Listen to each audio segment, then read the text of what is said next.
ये सभी को प्रेम से राधे राधे। हरे कृष्ण हरे गोविंद हरे मुरारी। हे पुरुषोत्तम मास की जय हो। पुरुषोत्तम मास का अध्याय नंबर 8वां। सूत जी कहने लगे कि हे तपोधन, भगवान विष्णु और कृष्ण के वचन सुनकर नारद जी अत्यंत हर्षित हुए, खुश हुए, परंतु फिर भी प्रश्न करने लगे। नारद कहने लगे कि हे प्रभु, लक्ष्मीपति जब वैकुंठ को चले गए फिर क्या हुआ, वह सब कृपया करके मुझसे कहिए। नारद जी पूछ रहे हैं, हरि का वरदान सबके लिए हितकारक है। ऐसे प्रसन्न से प्रसन्न होकर श्री नारायण जगत को आनंद देने वाला वचन से बोले।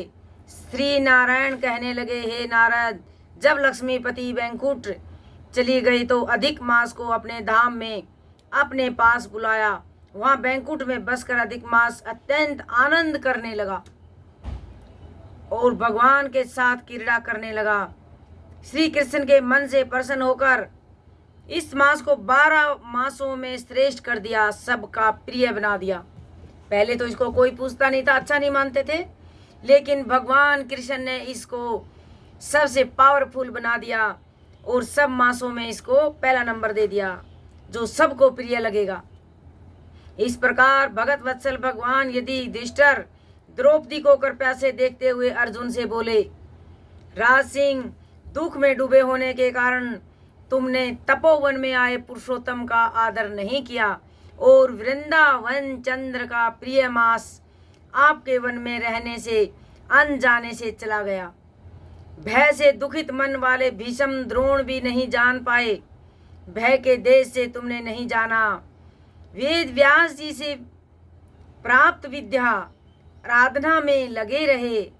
उसके भयंकर युद्धशाली अर्जुन इंद्रप्रस्थ गए और उसके दुख से दुखित आप लोगों ने नहीं जाना। अतः हमें क्या करना चाहिए? मनुष्य को प्राप्त भोग अवश्य भोगना पड़ता है। जो हमने प्राप्त किया है उसका भोग अवश्य भोगना पड़ता है। मनुष्य प्रारंभ से ही सुख दुख भय आनंद को प्राप्त करता है।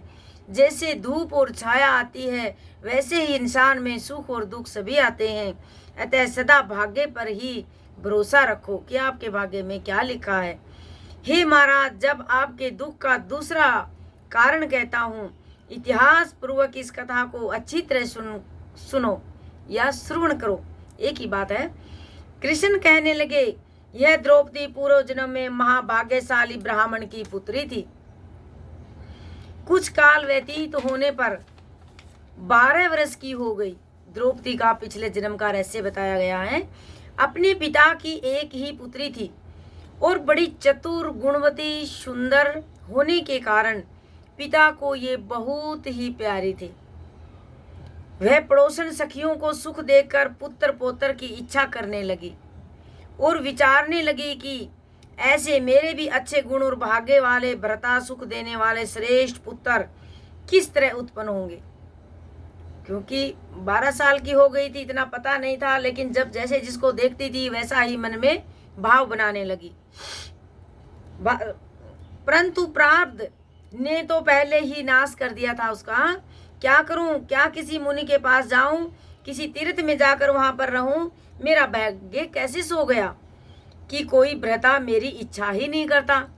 बड़े आश्चर्य की बात है, मेरे भाग्य से मेरा पंडित पिता भी मूढ़ हो गया है। विवाह काल प्राप्त होने पर भी मुझे अच्छे वर को नहीं सौंपता। पति के दुख की पीड़ा और कुमारी में स्वामी का सुख जैसा मेरी सखियां जानती हैं, मैं नहीं जानती। ऐसे अकुल और व्याकुल वाले मनोरथ की चिंता से मेरी भाग्यवती माता पहले ही स्वर्ग सिधार चुकी। शोक और मोह की तरंगों से पीड़ित कन्या का पिता यह मेधावी ऋषि राज भी पृथ्वी में विचरने लगा, पर कन्यादान के निमित्त जोड़ी का वर ढूंढने में नहीं मिलने को आया। अपने मनोरथ में वे निराश हो गया, क्योंकि वो कई जगह ढूंढा, जैसे द्रौपदी ने बोला था वैसा उसको वर नहीं मिला। पुत्री के और उसके अपने दुर्भाग्य से उसको दारुण तीरो जवर हो गया। तब वह ऋषिराज सब शरीर में अति शूल होने के कारण व्याकुल हो गया और श्वास ही श्वास में युक्त होकर लौटता गिरता घर आकर पृथ्वी पर गिर पड़ा। जैसे मदिरा पान करके मूर्छा को प्राप्त होते हैं, ऐसे उसके द्रौपदी के पिता को मतलब मूर्छा आ गई पिछले जन्म में, और अपनी पुत्री का स्मरण किया कि अब मैं तो मतलब बेहोश हो गया, मैं पता नहीं अब प्राण छूट जाएंगे तो मेरी पुत्री का क्या होगा।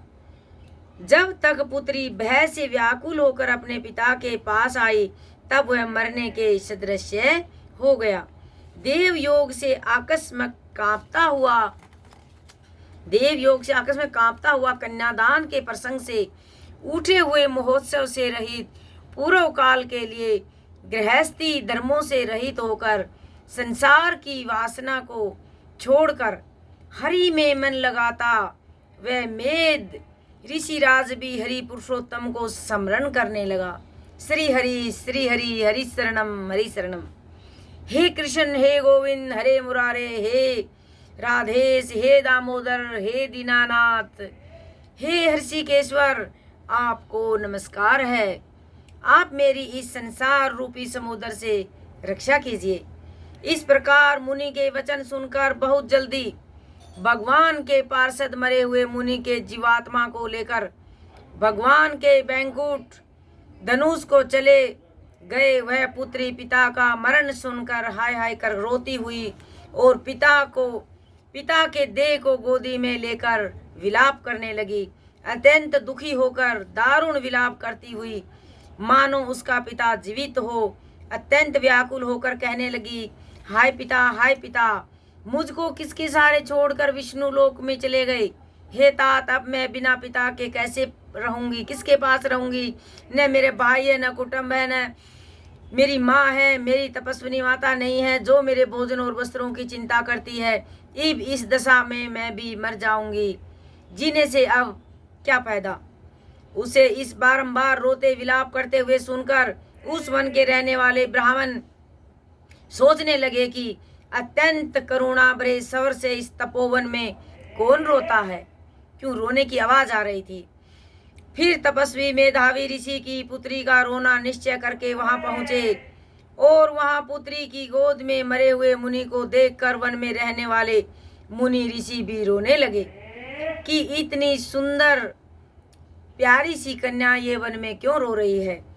और पुत्री की गोद से मेधावी ऋषि की लाश को लेकर शमशान घाट में ले जाकर अंत्येष्टि विधि से चारों तरफ काष्ठ जलाकर जला दिया और कन्या को समझाकर सब अपने अपने घरों को चल दिए। और कन्या ने धैर्य धारण करके यथाशक्ति खर्च करके अपने पिता की आर्धदैनिक क्रिया की, जो भी क्रियाक्रम था वो उस पुत्री ने पूरा किया। बोलिए पुरुषोत्तम मास की जय हो।